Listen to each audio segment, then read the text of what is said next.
always has a healing effect for me. If I'm not working on something, I will feel much more anxious. The fact that I was able to work during this pandemic and work through this pandemic was very healing for me. And I've had other people tell me that my work is healing. There's a certain calmness in my faces that people have told me that's has a tendency to calm things. They're generally not very anxious faces. They're calm and passive, and even though things around it may be more agitated, the faces are generally calm.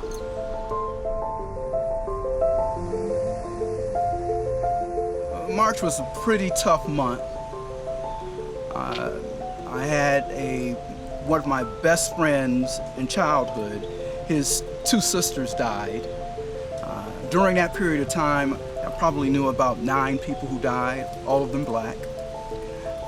Then, sometime late in March, my sister Angela contracted COVID, and my brother Daryl contracted COVID. Daryl was on the ventilator for at least 2 months.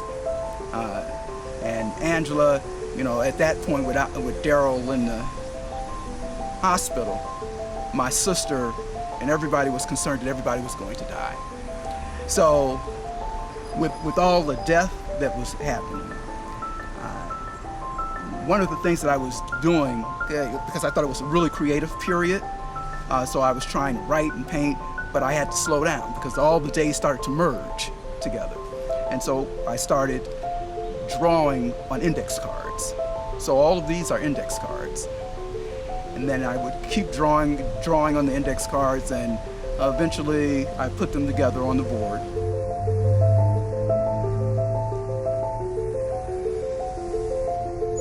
During quarantine, yes, it has been challenging with not being able to go out very much, and I wanted to try some different things. So I went back and looked at some of my nature photography, like landscapes, flowers, and such. And the original photograph was fine, but I was thinking it would be interesting to do something different with it. And looking at the infrared photography effects I saw online, I thought, well, it would be interesting to just experiment with it and see where it goes. And I liked the effect and how it kind of gives a strange, sort of surreal quality to landscapes.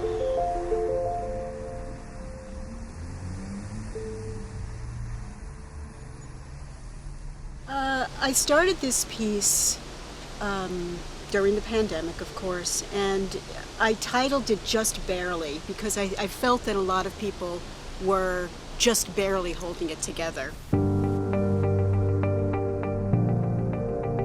So I decided to include things like safety pins and having things sort of fly off, so it just feels like everybody's very scattered and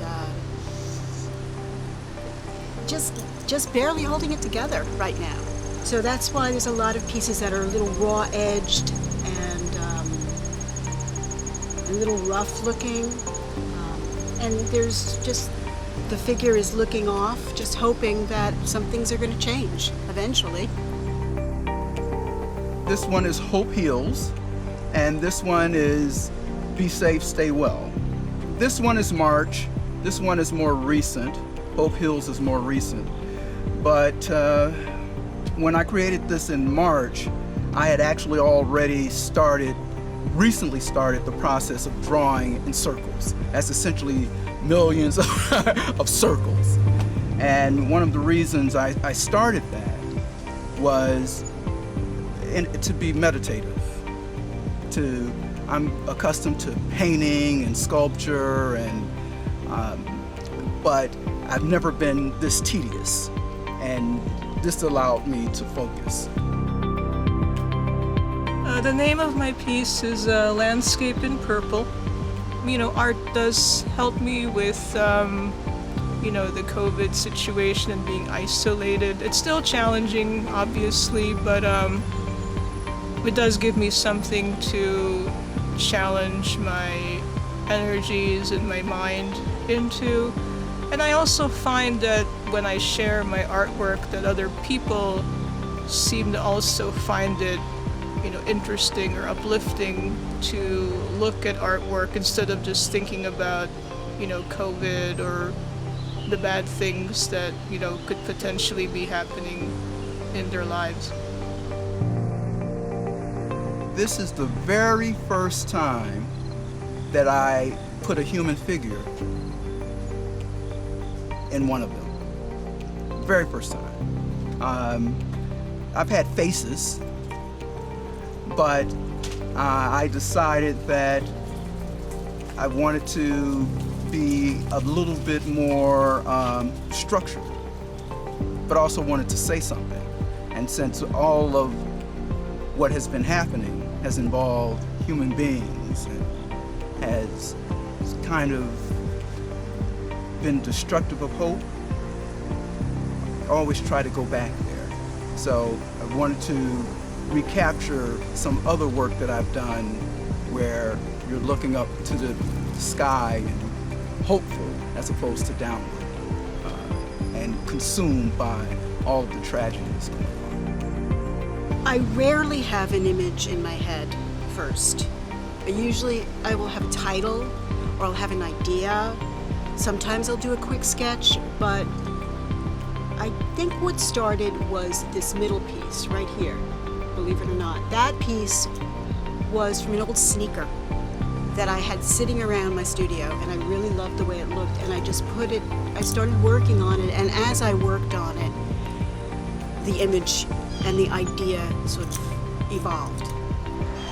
At the beginning of the pandemic, I was really okay, and as time went on, I started to feel a little more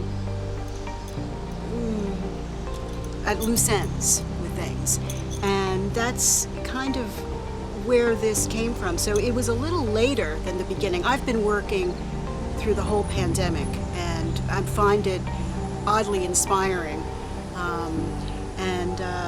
So this piece is a little bit later than an earlier pieces that I did.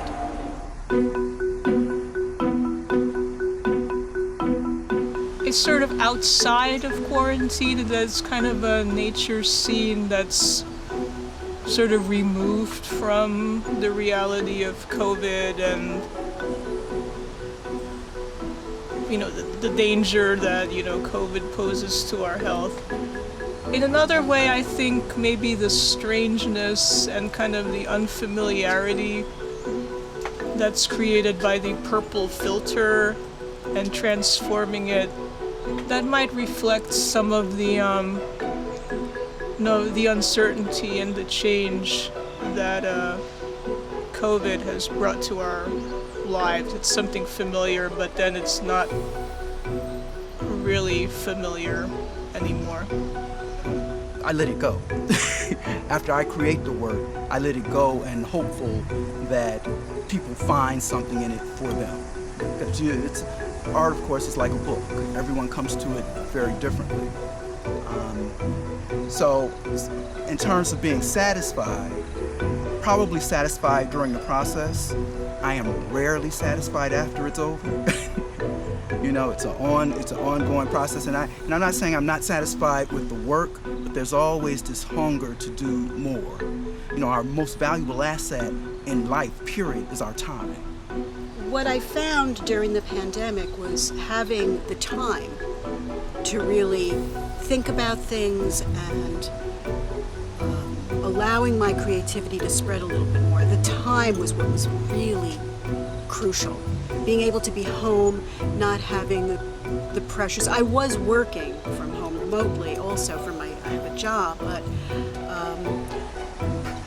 just having the time to explore what I was already exploring, which is fabric art,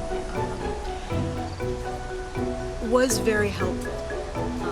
And it allowed me to work larger, to just feel as if I could think things through a little